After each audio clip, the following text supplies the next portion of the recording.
ಪಾರ್ಕೂರು ಬಂಡಿಮಠ ಮೂಲಕ ಕೊಕ್ಕರ್ಣೆ ಬಳಿಯ ಕಾಡೂರಿನಲ್ಲಿ ತೀರಾ ದುಸ್ಥಿತಿಯಲ್ಲಿದ್ದ ಶ್ರೀ ಅಮ್ಮನವರ ದೇವಸ್ಥಾನ 2.5 ಕೋಟಿ ರೂಪಾಯಿ ವೆಚ್ಚದಲ್ಲಿ ಸಮಗ್ರ ಜೀರ್ಣೋದ್ಧಾರಗೊಂಡು ಪುನರ್ ಪ್ರತಿಷ್ಠೆ ಬ್ರಹ್ಮಕಲಶೋತ್ಸವಕ್ಕೆ ಸಜ್ಜುಗೊಳ್ಳುತ್ತಿದೆ. ತೀರಾ ಗ್ರಾಮೀಣ ಭಾಗದಲ್ಲಿರುವ ಈ ದೇವಸ್ಥಾನ ಊರ ಹಾಗೂ ಪರವೂರ ಭಕ್ತ ಜನರ ಸಹಕಾರದಿಂದ ನೂತನ ಶಿಲಾಮಯ ಗರ್ಭಗೃಹ, ಸುತ್ತುಪೌಳಿ, ಸ್ವಾಗತ ಗೋಪುರ ಕಾರ್ಯಗಳು ಶಿಲೆ, ಮರ, ಹಿತ್ತಾಳೆ ಮತ್ತು ತಾಮ್ರದಿಂದ ನಿರ್ಮಿಸಿ ಕುಸಿರಿ ಕೆತ್ತನೆಯ ಶಿಲ್ಪ ಕಾರ್ಯ, ಸುತ್ತುಪೌಳಿಯಲ್ಲಿರುವ ದೇವಿಯ ಶಿಲ್ಪಕ್ಕೆ ಬಣ್ಣ ನೀಡುವ ಕಾರ್ಯ, ನೆಲಕ್ಕೆ ಗ್ರಾನೈಟ್ ಹಾಸು, ದೇವಸ್ಥಾನಕ್ಕೆ ಬರುವ ರಸ್ತೆ ಕಾಮಗಾರಿ ಸೇರಿದಂತೆ ಎಲ್ಲ ಕಾರ್ಯ ಅಂತಿಮ ಸ್ವರೂಪ ಪಡೆಯುತ್ತಿದೆ.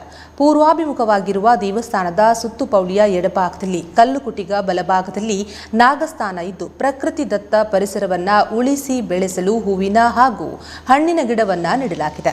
ಫೆಬ್ರವರಿ 28ರಿಂದ ಮಾರ್ಚ್ 12ರ ತನಕ ನಾನಾ ಧಾರ್ಮಿಕ ಸಾಂಸ್ಕೃತಿಕ ಕಾರ್ಯಕ್ರಮದೊಂದಿಗೆ ಶ್ರೀ ಅಮ್ಮನವರ ಪ್ರತಿಷ್ಠೆಗೆ ಆಡಳಿತ ಮುಖ್ಯಸ್ಥರು ಮತ್ತು ಸದಸ್ಯರು, ಜೀರ್ಣೋದ್ಧಾರ ಸಮಿತಿ ತಂತ್ರಿಗಳು ಮತ್ತು ಅರ್ಚಕ ವೃಂದದವರು, ಗ್ರಾಮಸ್ಥರು ಹಗಲಿರುಳು ಶ್ರಮಿಸುತ್ತಿದ್ದಾರೆ.